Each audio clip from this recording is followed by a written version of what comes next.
Well, good morning, everyone. Hope everybody is doing well this morning.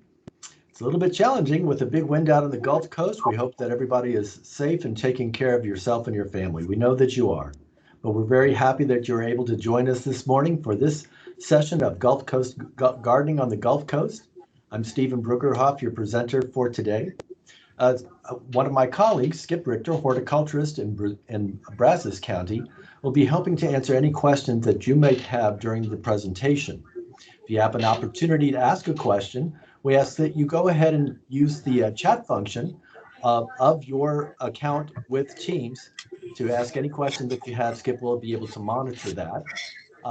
We also have some upcoming programs. Next Wednesday, we're going to be taking a day off, recouping ourselves and looking forward to bringing back Gardening on the Gulf Coast on September the 9th at 10 o'clock, same channel, same time, with Soil Amendments for Gardens and Raised Beds by David Oates. He's the AgriLife Extension Horticulture Agent in Jefferson County. Today we'll be talking about ornamental ginger. I love ornamental ginger. It's a wonderful landscaping, it's a wonderful feature that you can put in your landscape and your gardens. I think it's just an outstanding, unique specimen that you can add a little bit of tropical flair to your garden. A little bit of an overview for today. We'll be talking a little bit about gingers, about the plant family itself, how to cultivate ginger. I'll be presenting that information throughout the presentation. Of course, we can't help but talk about the varieties that you might consider to include in your landscape. And we'll also provide some resources for you. My name is Stephen Brueggerhoff, horticulturist with Brazoria County AgriLife Extension. I'm part of a team of horticulturists that are bringing this program, Gardening on the Gulf Coast, to you on a weekly basis. Again, we're skipping next Wednesday, September the 2nd, but we'll look forward to bringing the program back to you on September the 9th. If you didn't have a chance to join us a few minutes prior to me starting the presentation, my colleague Skip Richter did request that anyone that has their microphone on, if you could please mute your microphone, or if you have your video engaged at this moment in time, if you have your camera engaged, go ahead and turn that off for the moment. It helps us present this to you in a more fluid fashion. So let's get started. Ginger is a fascinating plant. Of course, it's a global plant. I like to give people a little bit of information, botanical information, a nod to my colleagues in the profession of sciences and study of different plants. Every plant has a family, and ginger is no exception.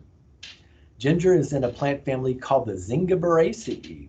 Has a little bit of a zing to it at the front end of the name.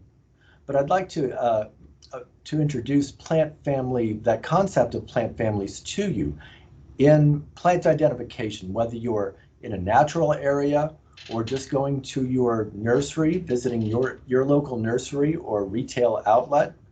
It's important to understand that plants belong to families, and we put them in families by characteristics that they share across that family. And we'll talk a little bit about that aspect with gingers and the Zingiberaceae. So again, gingers are a global plant family. There's estimated to be over 50 genera with over 1,300 species globally. Now we know that gingers occur in moist areas of the tropics, and fortunately for us, the subtropics. I'm sure our viewers are from a breadth across the Gulf Coast. I know that we'll have some of our viewers, some of you joining us from locally, from around the area, around the Houston area possibly, maybe up towards Conroe, on down the coast towards Corpus Christi as well. The information that we're providing to you today is appropriate for this particular plant. We live in a subtropical area of the globe, and so we're fortunate that a lot of these plants that occur naturally in those areas can grow successfully here. Now, mainly these are distributed in Southeast Asia. There are gingers that can be found in Africa, India, and believe it or not, North and South America. But primarily, we look at these plants as tropical plants. The two images that you see currently, one you may recognize as one that we call a Hearty, a shell ginger, excuse me, called a shell ginger, has a certain characteristic and flair to that cluster of flower parts. The one below it, I'll ask you to think about what you think it might be based on the flower shape and the flower type. So we always have to bring it back to home, and I like to engage my viewer, the folks, our community, to remind you that you need to think about where you are at home. When we're thinking about these global plants, we want to bring them into our environment. They are, for the better part, not that aggressive. There are some that are, and I would point those out, meaning I wouldn't consider them to be an invasive plant. I would just say that some are very aggressive, and you do have to cultivate them and watch them, you know, where in your landscape. But we always have to bring it back home. I encourage you to go out into natural areas and celebrate your native flora, but there's no reason you can celebrate these tropical plants and bring them into your landscape, but you always have to think about where you come from, right? So I live and work in Brazoria County. I serve our community of Brazoria County, our citizens, to the best of my ability, providing quality information and following the mission of Texas A&M AgriLife Extension of bringing science-based information for the betterment of our lives. So I understand exactly where I'm at. Here in Brazoria County, on average, with the exception of the big wind that's coming in from the Gulf, we can get up to 52 inches of rain a year. Some years it's more, some years it's less. I also know that we have highly productive clays in the majority of our county. There's also quite a bit of variation. pH range of the soil can vary anywhere from 5.8 to 8.4. Those are the extremes within our county. Across the breadth of our county, I know that our soil pH is approximately 6.5 on the pH scale. It's good to know that information because I know based on that I can grow gingers, quite a number of different varieties and species of gingers very successfully in the soil types that we have here in Brazoria County. Always get to know what your USDA plant zone is. There are some gingers that are cold sensitive, cold intolerant, and I want to make sure that I grow those in containers to be able to bring them inside when we do get those freeze events, and trust me, we do get those freeze events annually. Chill hours doesn't really play too much into this discussion. That's more a leftover from another program that I had concerning fruit trees. So if you're interested in chill hours or any information regarding urban orchard management, visit my website, brazoria.agrilife.org/horticulture, and I do have a section devoted to urban orchards. So I'll repeat myself. I encourage you to get to know what your area is like, what your environmental conditions are like, minimum and maximum freeze events, your soil type, soil pH, etc., to get to know what you can grow successfully in your location. All right, across the breadth of this family, we know that there's quite a number of gingers that are aromatic, and they are outstanding ornamental plants. They can provide a unique feature within your landscape. Some we do use culinarily, we do use them as spice. For instance, the edible ginger that we buy at the store, that's one particular ginger that we know of to use. Another one that we use both medicinally as well as culinarily, turmeric. Turmeric is a member of this family. Interesting thing about this family, their form, the plants themselves. If you can imagine what a ginger looks like, if you've never been introduced to one, or if you are a collector of ginger, you know they have very large, strap-like, almost banana-like leaves, right? Almost like a leaf of a banana tree. When they're formed, they're comprised of rolled leaves that are rolled up tightly and form what we call a pseudostem. So they don't have a true woody stem. If you have a ginger that you're growing and you see leaves starting to form, they'll form in a rolled fashion. You can just cut one as an example, and you'll look down the center of it and you'll see that they're comprised of rolled leaves. The plant itself emerges from tuberous rhizomes. And a rhizome is defined as an underground stem. The cool thing about this plant, if you look at this tulip ginger, this hybrid that I'm showing you right now, we think of that as the flower, but what we're looking at right now are just showy bracts. A bract is a floral part of the inflorescence, a flower part, and they do produce complete flowers. Let me show you up close what that looks like. So this is the same hybrid. It's just now expressing its flower, and I circled that. I didn't superimpose that with Photoshop. This is a plant that I have at my house. I want to also point out 99% of the images that I'll be showing you I've taken from my own collection or in other places that I've visited. There's a few that I've pulled from a common source, and I've identified those on this slideshow. So if you're wondering about images like this, I've taken this one. So you can definitely see the flower of this particular tulip ginger or hybrid. The bract are those showy parts, and that's typically what we'll see when we look at a ginger flower. It's good to understand what that is. I love these gingers because the bracts are extremely showy. They're attractive to us, but they're also an important source or resource for pollinators that may visit these particular plants. They will produce vivid colors. Now, again, pollinators, animals like hummingbirds, bees, they'll see in a different spectrum or frequency than we do, than our eyes do. So they'll see this coloration in a different fashion. But that coloration helps to point out, helps to direct those animals to that flower. You remember me telling you that these plants are comprised of rhizomes.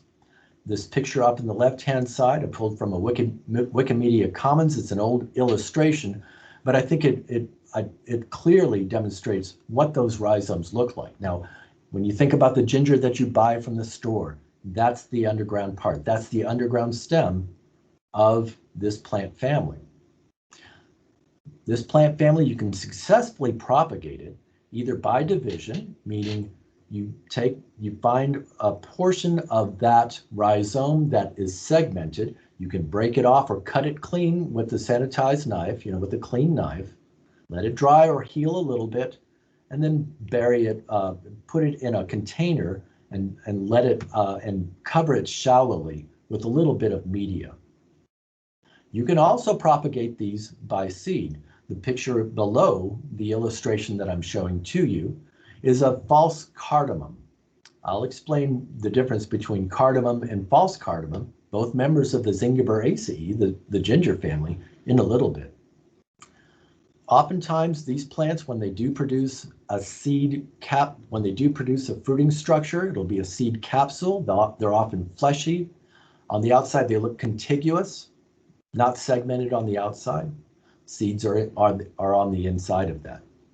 The interesting thing about this plant family, I would consider these to be successful pass-along plants, plants that you can share with other friends and family. They're easy to propagate by division, but when you do propagate them, they need to build up their reserves. You're looking at about 10 months for a mature rhizome to bloom, right? So once you get the plant, you divide the plant and put it in soil, you may have to wait 1, 2, sometimes even 3 years for that rhizome to have built up enough reserves in its body to be able to initiate a flower. It'll still produce leaves, but it's going to take a while to build up reserves to express that flower. Once you do get to that point, though, you've got about 10 months for the mature rhizome to bloom. All members of this family will undergo a dormancy period. Some of these live in the tropics where the temperature does not fluctuate that much. In our area, in the subtropical zone of the world, these plants will go dormant at 50 degrees, around 50 degrees. Now remember, some are intolerant of cold weather and don't like it that cold, but the majority that I will show you will go dormant, and some, the leaves will die back or sometimes seem to disappear completely. But trust me, they're surviving below ground as a rhizome. Gotta wait for several months at about 70 degrees for them to flower. So remember, a transplant can take 1 to 3 years to mature and bloom. All right, let's get a little bit deeper into this plant family. There is about 5 genera that I'll be discussing with you today. One, of course, includes edible ginger, and we'll talk about that at the very end of this presentation. I want to introduce you to the tulip gingers, or sometimes referred to as hidden gingers. The genera is curcuma, and there's many different species that we can work with successfully, and quite a number that have been hybridized. So I often think of the hidden ginger, I often think of curcuma as a 2-season plant. Those that I would consider to be a spring plant are those that we call hidden ginger. That means that the flower emerges before the leaves appear, and there's a picture of that on the right-hand side. Down here in Angleton, our office is in the county seat in Angleton, Texas, and we have a demonstration garden and a tropical garden with many different tropical plants, including a nice collection of ginger. And we have this one area where the hidden ginger just came up in April. The flowers just started emerging around mid-April for us, before the leaves came up. And they just look outstanding. Now, the cool thing about the tulip gingers, or even hidden gingers, they make great cut flowers. So you're getting this wonderful splash of color, deep magenta for this hidden ginger, which is botanically Curcuma roseana. I cut that particular flower and then put it in a vase for our office, and it lasted for a couple of weeks. I mean, they're outstanding how long they can last as a cut flower. Those that are seasonal summer bloomers, they bloom in the summer to early fall. Their leaves are usually taller than the inflorescence. The inflorescence is a collection of those flower parts. So when I use the term inflorescence, I'm talking about the bracts and the flowers itself. Typically, we'll see these plants doing much better not in full sun. What I like to say, a woodland's edge planting. So the edge of a forest, if you will, or if you're walking along a trail and you see a nice oak tree and you're walking in the shade of that, but it gets a little bit of sun exposure, plants like the curcumas will do fantastically in that kind of an environment. If you do provide them with full sun, sometimes the hidden ginger, for instance, has a very large strap-like leaf, and they can have what we call marginal burn. You'll see a little bit of darkening or just graying out of the edges of the leaf itself. We do have some that have a little bit more full sun exposure, and without adequate moisture, it does burn a little bit. So just keep that in mind. These plants will go dormant in the fall. For culture of curcumas, the practice for this particular plant or genera is to keep the soil evenly moist. And keep in mind that these plants can vary in their height when they grow. Some can grow from 1 foot up to 7 feet tall. I love these 2 pictures that I've taken, the curcuma hybrid that I'll feature in just a moment, and then another form of the Curcuma roseana, or the hidden ginger. This is the one I really wanted to point out and I'm very, very happy to show you. It's called Pride of Burma. It's a variety that has more orange to the spike itself. The inflorescence for this particular variety, other than the species, this is probably a sport rather than a sport, or a hybrid rather than an actual species plant. Its inflorescence emerges in mid-July. So opposed to the hidden ginger that I showed you just a moment ago, hidden ginger, this Curcuma roseana will appear, the flower will appear in April.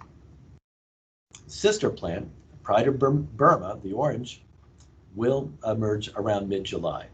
It produces these beautiful bright orange bracts with creamy flowers. You can kind of see that creamy, almost yellow flower expressing itself towards the base of the inflorescence itself.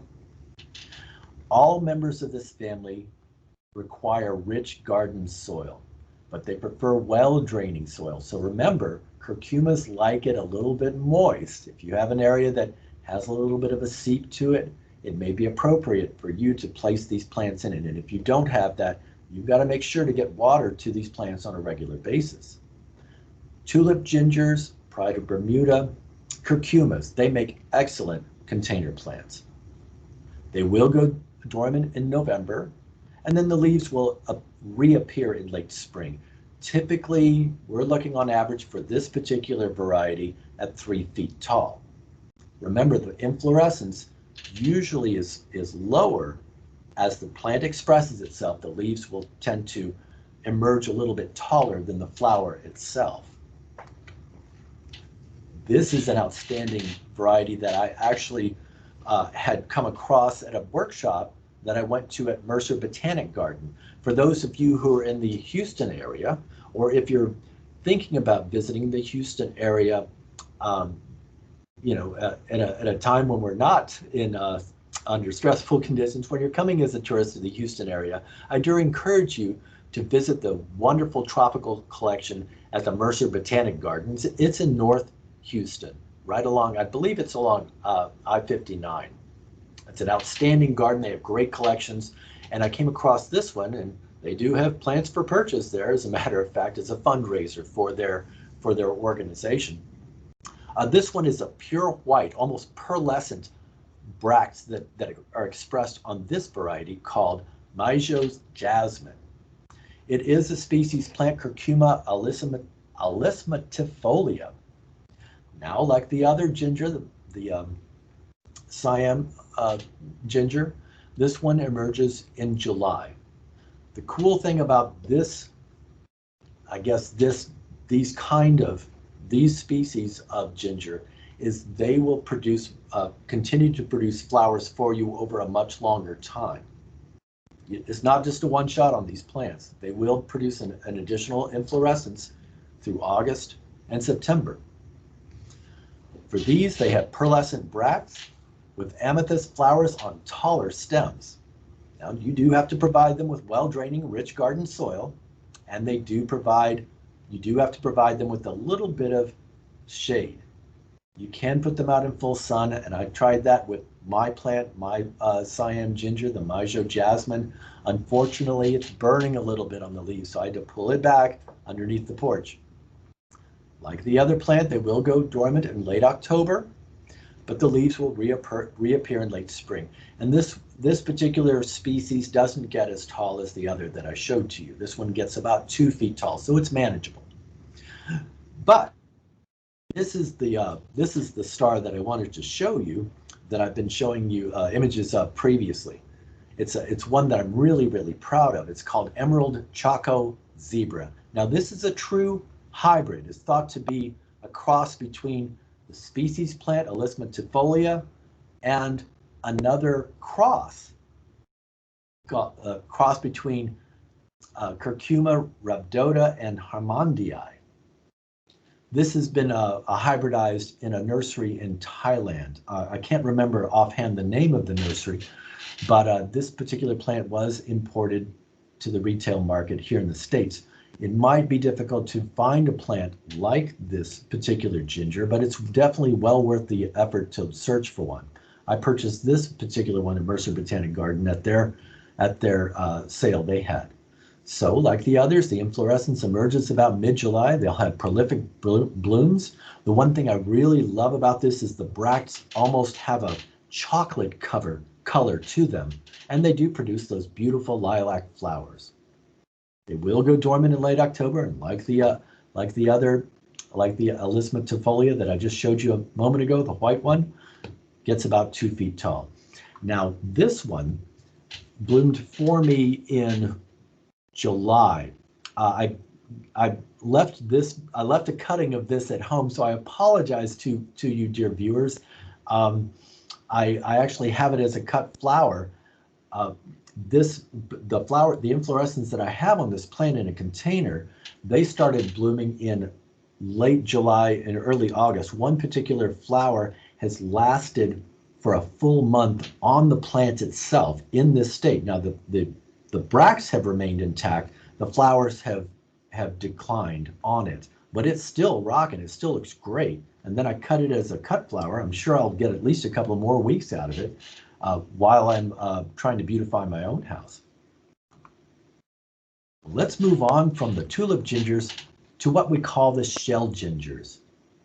Now, while the tulip gingers or curcumas were fairly subdued in their growth, even though they can grow from 1 feet to 7 feet on some specimens, typically and on average, the tulip gingers you'll see about 3 to 4 feet at the most, on average. Shell gingers are much more robust. They can get 6 to 10 feet tall. You can make a nice hedge out of shell gingers. Now, these are a little bit different than the curcumas. The alpinias actually prefer a drier site. So I encourage you to avoid soil saturation. Where the curcumas can sit in water a little bit, you're going to want to put it in a rich, well-draining soil, but making sure that the soil is fairly moist, not continually, but has some moisture to it. The alpinias can actually dry out a little bit. So if you have a drier site, but rich soil, well composted material, you can use this one successfully. Now, these are sensitive to cold. They are a tropical genera. So I would provide a little bit of protection for this plant. They are the largest genera of this plant family, with an estimated over 230 species. For these, you can put them in full sun. They will work better. If you can put them on the woodland's edge, if you put them in a little bit of dappled shade underneath the tree, they'll be more floriferous. They'll be blooming a little bit better if you expose them to more sun. Typically, the one that I will see is the image that I'm showing you in the upper right-hand corner of this screen, the shell ginger. Clusters of these deep-throated flowers that have this wonderful, almost tongue-like expression on the colors inside of a kind of lined red with a little bit of yellow. Oh, I've got a moment to share with you. If y'all have any questions, I'd like to ask Skip if he could please turn on his mic and let me know if you've got a question. Yeah, I'd like to invite people to go ahead and ask questions in the chat if you have questions. I think everyone is enthralled with the presentation, and surely this is raising some questions. So go ahead and type them into chat, and we'll pause briefly and have Stephen answer them. Also, I noticed that someone had their hands up. Lorraine, since we're paused, if you would like to go ahead and ask a question, go ahead and do that, and then we'll go back to doing them by chat. You answered my question. Thank you. All right. Very good. Okay, Stephen, back to you, and I'll let you know if we get some questions in. All right. Thank you so much, Skip. So for the shell ginger, typically I'll see them in this state.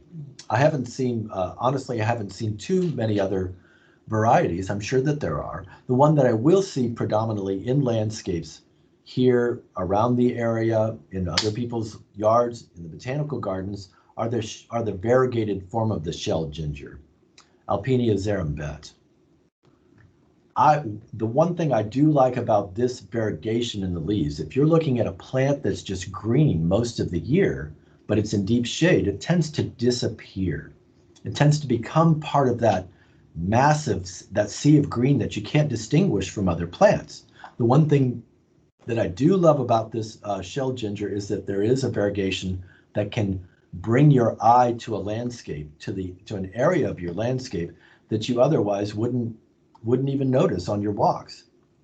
Here's an image that I took this morning of this shell ginger out beneath a large oak tree.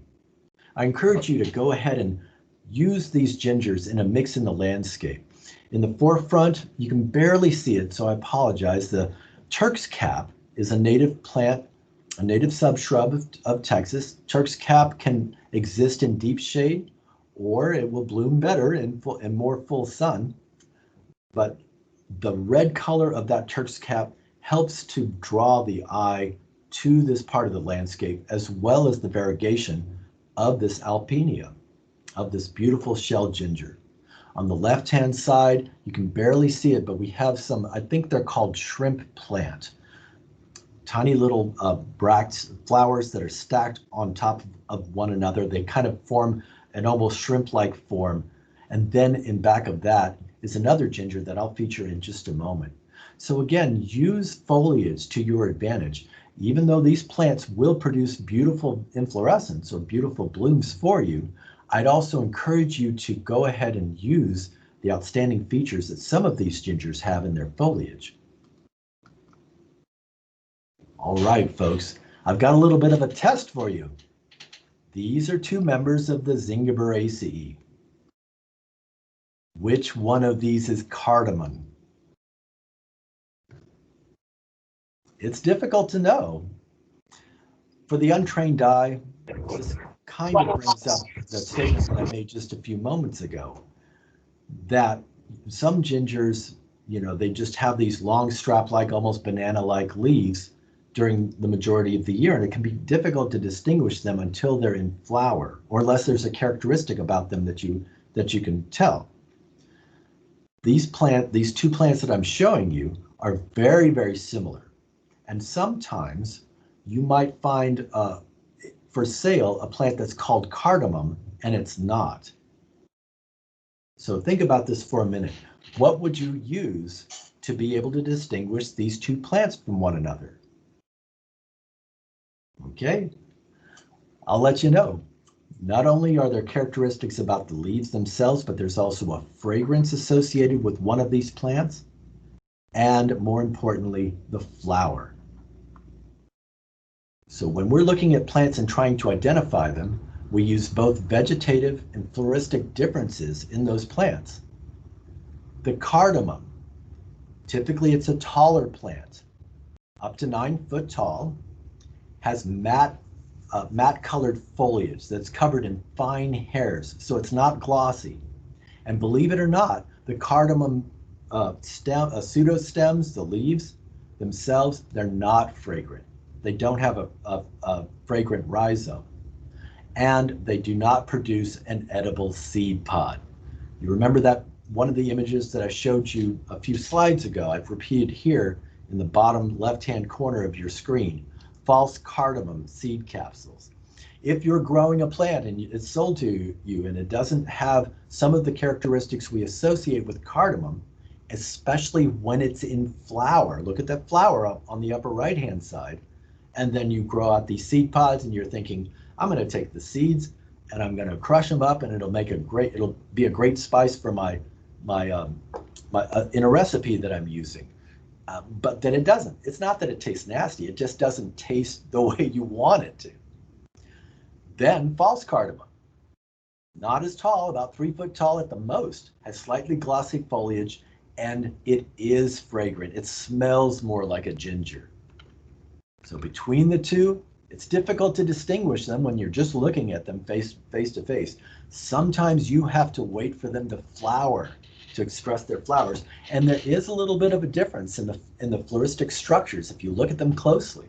The cardamom has a very simple single petal that it expresses. The false cardamom looks a little bit more showy, kind of more of a cupped shape to it. Out in our garden, in the tropical garden, we are rehabilitating the tropical garden here in our demonstration garden, and we had a plant that was labeled cardamom. Guess what? It bloomed this year, and Stephen said, whoa, that's not a cardamom at all. I've identified it as a false cardamom. So if you're into this, if you're into collecting plants, make sure that you know who you're purchasing these plants from or trading them with, and understand that it's better to know the scientific name on it. So scientific names help me feel smart, of course, but it also tells me that that plant is only that plant. We properly identified that plant through its taxonomic name. So it's important to share common names, certainly. That's how we function. That's how we relate to each other. We communicate with each other by calling plants by their common names. It's more important to properly identify them through their botanical or taxonomic name. All right, I'll get off my soapbox on that one. I just thought I'd show you that for fun. Another genera of ginger that's fairly common and quite robust in the commercial industry is one we call the Hearty ginger, sometimes also referred to as the butterfly ginger. Hearticium is the genera on this, and it is one of the largest number of commercial varieties that you will find. Quite a number of the ones that you will find are actually hybrids of a species plant called Coccineum, so Hearticium, Coccineum hybrids. They are cold tolerant. So unlike the alpinias or the shell ginger, these guys are a little bit more cold tolerant, and you will find them in a larger range in gardens outside of zone 9A or 9B, which is where we're at in Brazoria County. They can vary in height. Like the shell ginger, they do have the capacity to reach 10 feet tall. Out at our demonstration garden, these plants are so successful, they're very aggressive. So you remember I was telling you, I don't consider these plants to be invasive, at least where I'm at. I consider them to be a little aggressive. And so I want to keep them in check by either a metal border, some sort of border that I can visually divide them, go in every once in a while, maybe every 2 years with a shovel and just ping some of those rhizomes out, just cut them right out. Keep it in check, because it will be as successful as you let it. The flowers for this particular plant, they emerge in their native habitat in a monsoon season. So they do like to be wet. We have some at our demonstration garden. We've let them go a little bit dry, and the plants are responding to that. They're not flowering as much, and the leaves look a little toasty. So we'll be providing a little bit more water to them. The plants are telling us what they need. These plants will be successful for you in full sun to part shade. So not deep shade, but part shade, where you can get a little bit of sunlight into that plant. And they'll produce glorious spikes of many flowers along those spikes, many different flowers on that spike. One that we often see in different gardens, because it's very, very popular. I saw a presentation by colleague Greg Grant up in Tyler, Texas, at their gardens, at their demonstration garden, and he was showing off, I was surprised, he was showing off some white butterfly ginger up there. I love the white butterfly ginger. Its inflorescence emerges just like some of the others, summer to fall. They're pure white butterfly-shaped flowers that are very fragrant. They're just glorious when you have them massed appropriately underneath the shade of an oak tree. They're just fantastic. Of course, for these, I would put them in the woodland's edge. This particular species, Coronarium, is the exception to the Hearticiums that I was just talking about. These guys do prefer it with a little bit more shade, not as much full sun. Now remember to keep the soil a little bit moist for these guys. They'll go dormant in late October, and then they'll reappear late spring, and they'll get about 2 feet tall, 3 feet. So they're manageable, get up to be about, almost like an angle biter, as I would call it. Now, I'd like to provide an opportunity to have any questions posed, if there's any questions, Skip. Yes, first of all, I just have to say about the white butterfly ginger, when one of my daughters was born, I brought a stalk of it into a vase in the hospital room, and nurses were coming from down the hall to see what that fragrance was. That's how unbelievably fragrant that thing is. We had a couple of questions. Linda had a question about growing cardamom from the green pods. Can that be done? I'm not sure exactly what she's referring to there, but gosh, well, the pods themselves, that is thank you very much for the question, by the way. The pod itself encases the seeds, so you would have to break open those capsules, if you will, to excavate the seed and then work with it from there. Now, I've never propagated ginger from seed. Oftentimes it's a lot better, a lot easier to work with them by division. So I can't share any information with you from practical experience about propagating from seed, but the pod that I showed you is just think of it like the husk that encases the seed itself. All right, we had a question from Isabel, a student. Are there dwarf gingers that can be used for homeowners with small yards and where the inflorescence is above the leaves? I may be getting a little bit ahead of you in your list of gingers, but can you comment on that? Yes, there's quite a number of Hearticium or butterfly gingers, hardy gingers that have been hybridized to emerge maybe 2-3 feet tall and still be able to utilize as either a ground cover or keeping in check as little spot plants. So there's quite a number that are available commercially, but specifically through this genera of gingers. And I'll show you a list in just a moment. Okay, now a double question from Kathy and Mary. Among the Hearticium gingers, number one, are the rhizomes of that edible? And number two, is that the one that's sometimes referred to as Hawaiian ginger? As far as, thank you very much for that question. As far as edible, is Hearticium edible? That I don't know. I do know that a true ginger is different genera, but for the Hearticium, I'm not so sure about that. I'd have to investigate that a little bit further. As far as the Hawaiian ginger, you got me. That's another good question that I don't have an answer for. Right. I have never heard of anyone eating Hearticium rhizomes. I've also never heard of them being poisonous, but as we all know, edible and palatable are not the same thing. That's so true, Skip. That's so true.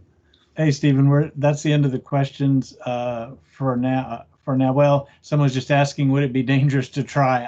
I'm not going to touch that one. I'll let you get on with your program. All right. It's worth looking into, though. It certainly is. And thank you, Skip. And thank you, audience, for those questions. Now, remember, for these particular plants, almost the same area, I have this butterfly ginger. We have it distributed appropriately underneath this very same oak tree. If you look in the back, you can see the variegated ginger that I was pointing out earlier, but it's just glorious. When I walked up to this landscape, it just filled the air with a wonderful jasmine smell. When we walk through our demonstration garden, we know when this plant is blooming, even though we may not be able to see it hidden in parts of our tropical garden, just because of the fragrance that it provides. So I also encourage you to use these plants for their fragrance, the color of their leaves, the color of their flowers as well.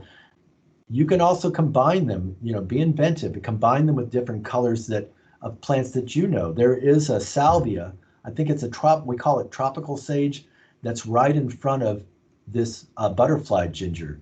And the red colors of that mixed in with the Turk's cap that's going to sneak in at some point to the side of this plant, they just really shine and provide a great contrast to the landscape as far as design goes. Here's the list. So when I was saying that there's quite a number of hardy gingers that are commercially available, I wasn't kidding. And this is just a partial list. Folks, we are recording this presentation and it will be available to you after we have a chance to upload it to a YouTube channel. But we will also provide some of these resources to you that are I'll show you at the end of this presentation. So again, I just took this partial list from the Bulb Society, from the Pacific Bulb Society. There's quite a number more that you can work with.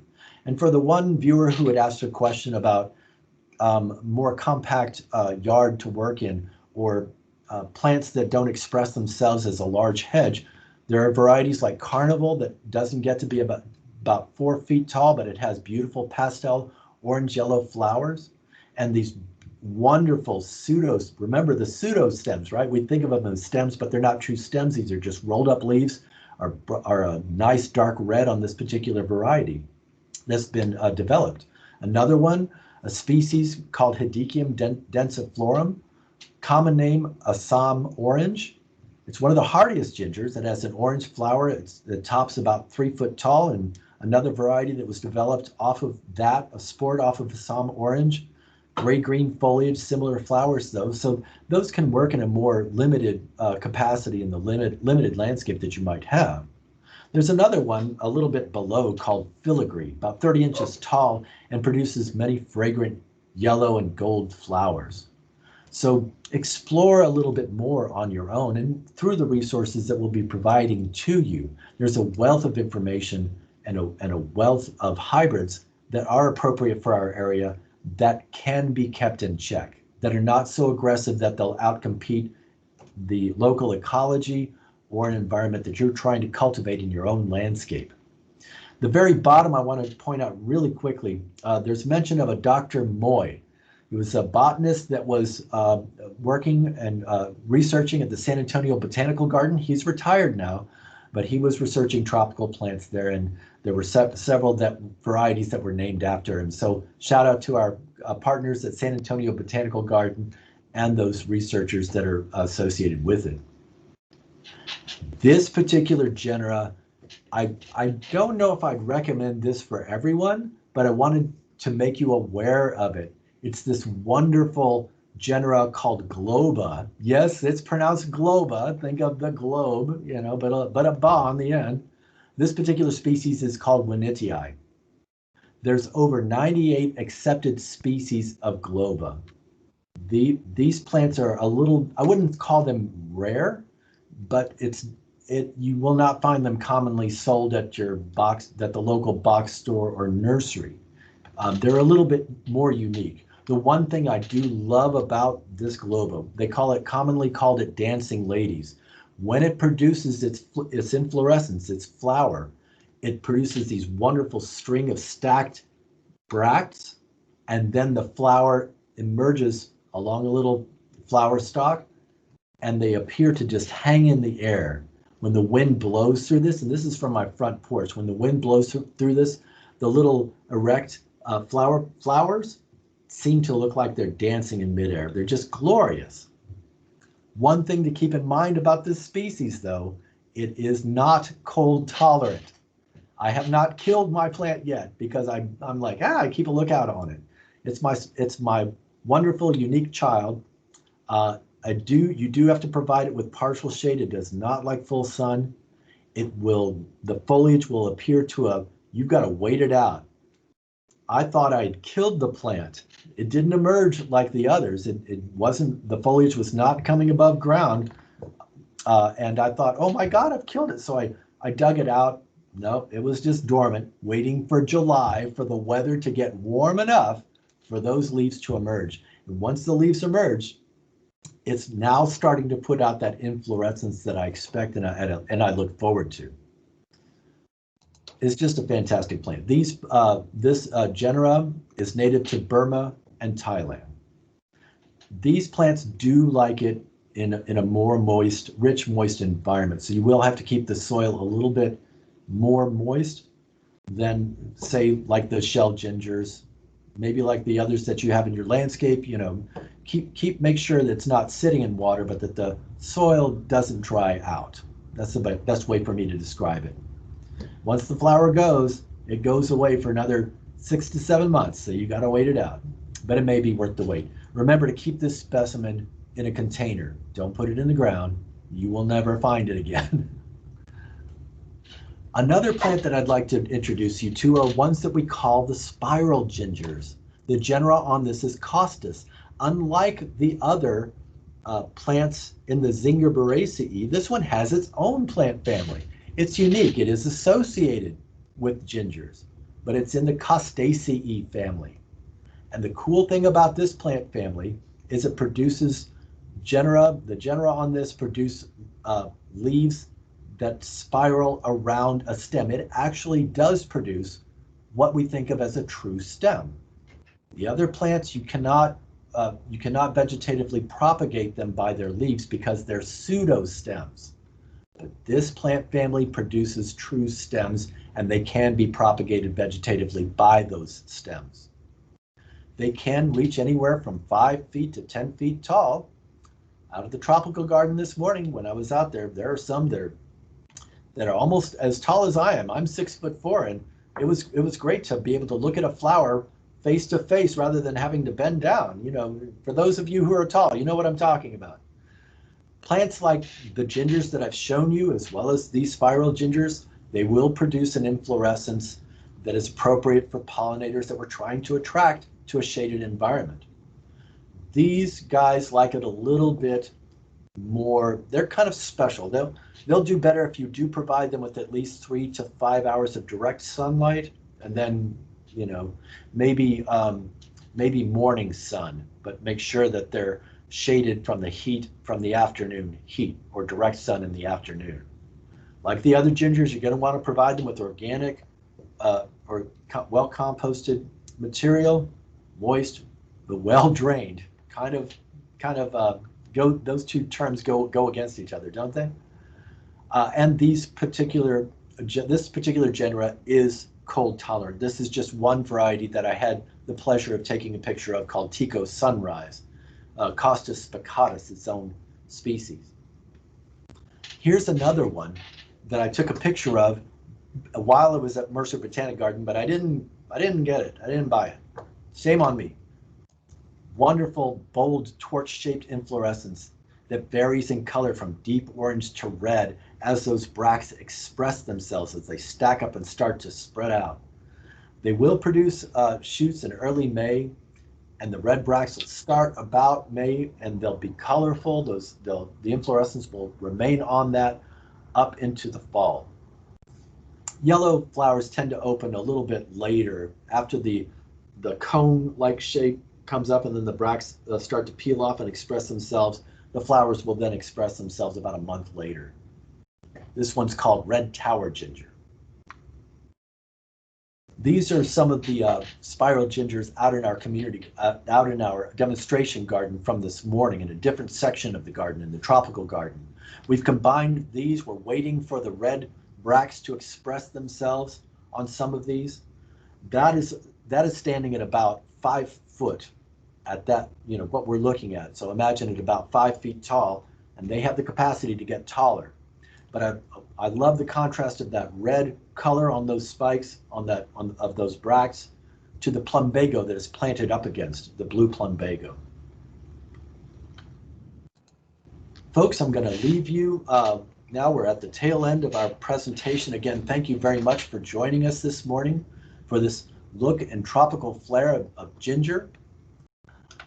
These are the true gingers. So the genera is called Zingiber. We've already looked at 4 other genera. This is the 5th one. There's estimated to be about 150 species, and they're primarily located in Southeast Asia. And that could be anywhere from Thailand to China to India. They're cultivated, or they've been cultivated, estimated, at least the edible ginger has been estimated to have been cultivated for over 2,000 years. That's a long time with any one plant. And Skip, I don't know if you could attest to this as well, but I've heard that we are the only species on the earth that use the rhizome culinarily. Right? So humans use this where other animals tend to shy away from that rhizome. We've cultivated it over time, and edible ginger will pack a punch. But I want to introduce you to some other plants within this plant family. One we call the beehive ginger. It's the picture of the yellowish bracts in the middle, kind of golden. I mean, those are just outstanding fleshy bracts in a cone-like structure that emerge. It's just wonderful, and they last a very, very long time as a cut flower. So you may decide to cultivate a plant like the beehive ginger, or possibly a different species, one called the shampoo ginger. Interestingly enough, about this particular species, the Zingiber zerumbet, it produces a milky-like substance in between the bracts that has been used by cultures as a hair rinse, as a shampoo. Are you going to cut all your flowers down to use as a shampoo? I don't think so, but it's interesting to know the properties of some of these plants. Folks, I thank you very much for joining us this morning. We'll answer some more questions if you have some. Once I stop showing you these slides, I wanted to present to you some of the resources that are available to you. Of course, Horticulture, your one-stop shopping for information, appropriate practices, sustainable practices for gardening and horticulture, aggie-horticulture.tamu.edu. Our friends in Galveston County produced a publication called Creating the Tropical Look that does include several pages covering some of the gingers that I've talked about in my presentation. So I encourage you to go online and find that publication and download it. It has other tropicals that you can consider for your garden, including a variety of hibiscus. I need to point out the National Tropical Botanical Garden. If you happen to be on the island of Kauai in Hawaii, visit the National Tropical Botanical Garden. There are scientists on staff that are looking at the conservation and preservation of different tropical plants from around the world, including those that are endemic to Hawaii. So go to their website, look at the wonderful resources that they have, and if you have a chance, go visit those gardens. When I'm a tourist and I'm traveling to different places, I make sure that we go to gardens wherever I go, and my wife is okay with that. She loves to go to the gardens with me. You might want to check out the Pacific Bulb Society. They do have different sections within their website.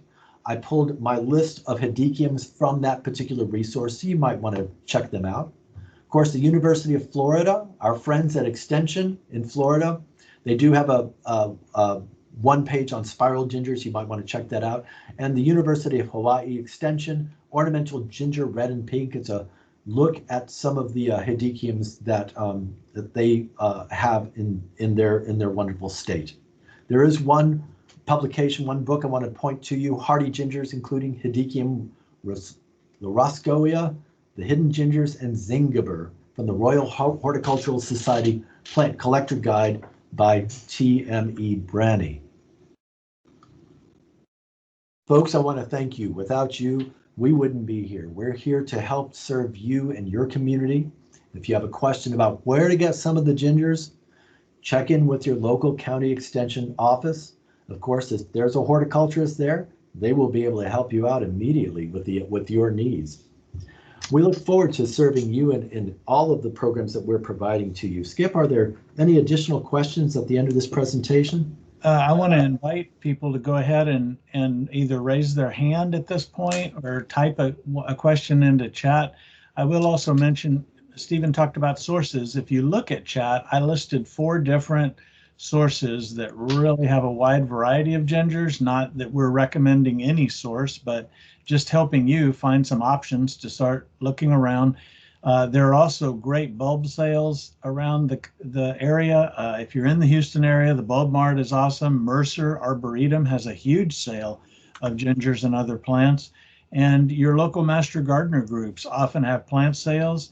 And if you've got master gardeners in the neighborhood, you probably have some gingers being dug up and brought to the sale, and it would be worth checking out because those will be ones that you know do well in the area because they're being grown by folks in your area. So Stephen, I'm still checking the chat, and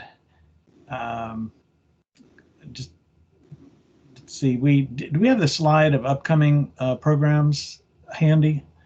We sure do. I want to point out really quickly, we do have many programs from Aggie Horticulture, from the AgriLife Extension. One larger initiative is called Path to the Plate, offering research-based education to help you, the consumer, understand how your food choices impact your health. And we'll have upcoming programs through the Gardening on the Gulf programs directly related to Path to the Plate.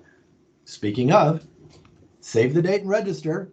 Remember, we're taking off next Wednesday. We've got to rest sometime, but we're looking forward to getting back in the saddle on September the 9th. Our horticulturist in Jefferson County, David Oates, will be presenting soil amendments for gardens and raised beds. We'll be following with turf maintenance from Michael Potter in Montgomery County, herbs for coastal gardens with Kevin Gibbs from down in Nueces County, close to Corpus, and citrus varieties with yours truly in Brazoria County.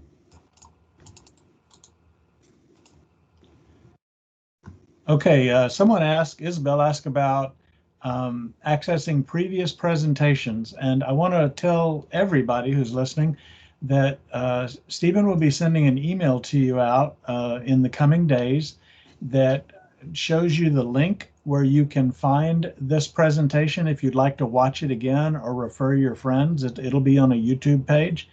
He'll also send out a survey, and if you would please take just a moment, those are very brief. They really help us to assess how we're doing and what we need to do a little differently. So that's the only charge for attending this, is we ask you please take the survey and help us do a better job with what we do. So yeah, when you get that link, you'll be able to find the rest of the other previous presentations as well. There was a question, Stephen, from Mari, on which ones, I'm assuming gingers, can I use to flavor food? The culinary ginger. Cardamom is another ginger that is often used as a spice. It has a very unique anise scent to it, flavor to it, excuse me. Turmeric is known for its medicinal, its health benefits. It is a curcuma, genera curcuma. I can't remember the species name on it, but it is a ginger that is used culinarily as well as medicinally too. It does have properties, and it can be used as a coloring, a food coloring as well. But those are just a few of the ones that I know. There may be more that I encourage you, dear viewer, to explore as well. Get back in touch with us. Get back in touch with me. Let me know. We'd love to know that information.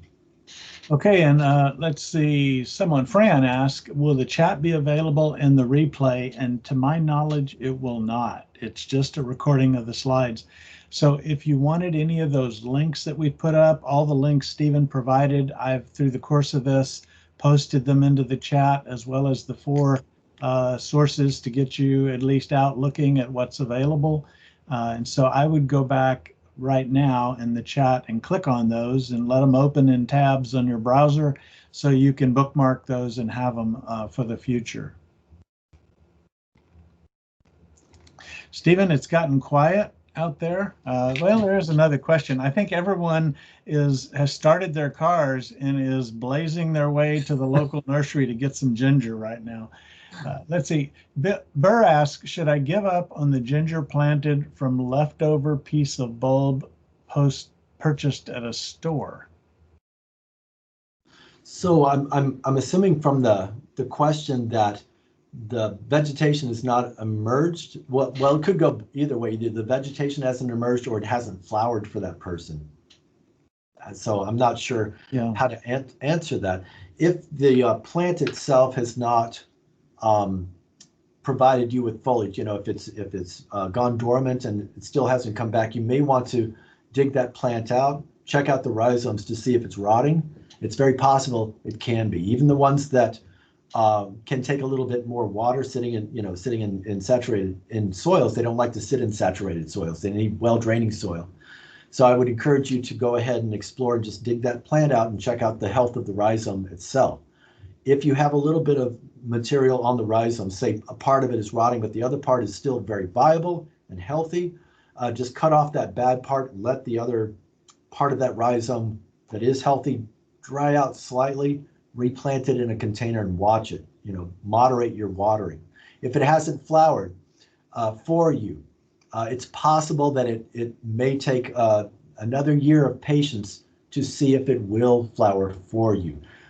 It may be that it's not getting something that it requires to flower. So some of it may just be allowing that rhizome to mature properly. Another is related to temperature or weather. As the soil warms up, some of these plants respond a heck of a lot better. So I would say patience is key, and depending on your situation, hopefully those tips will have helped you and to answer your question. Good information. I'm thinking too that maybe they planted the edible ginger, and although it can flower, it's very unusual to see a flower. At least in my experience growing edible ginger, I generally don't get flowers from it. You're correct, Skip. Same thing. I've done that experiment as well, going to the store, grabbing some ginger from the store, planting it, see what I get, and I've never had it bloom for me. And by the way, when I'm looking for edible ginger, I go to the store. And you can get turmeric the same way. You can find the little rhizomes in the store, and if you look at them closely, you can see where the little leaf bud or shoot bud would be coming out, and you can cut them up, let them heal over, as Stephen mentioned, and plant them. In fact, I have some turmeric that I grew right now from something I bought in the store. A little tip for turmeric, folks. They can be planted in full sun, but they will do better with a little bit of shade. We have some out in full sun, but we're not watering them properly, so the margins of the leaves are burning. So just pay attention to how you're cultivating those plants. Good advice. Marlene wants to know if gingers require any fertilization. Yes, actually, they will. Again, as a general rule of thumb, I would say apply a balanced fertilizer during their active growth.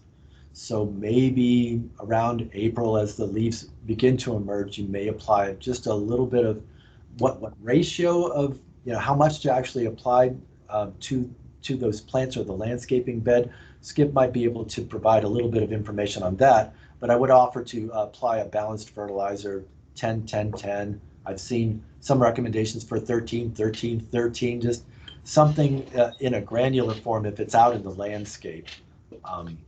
That's what I provide to our plants. We provide a fertilization regime to them once a year, and just watch and see if there's any chlorosis or any fading, or where the leaves are not up to their optimal color. We keep an eye on that as well.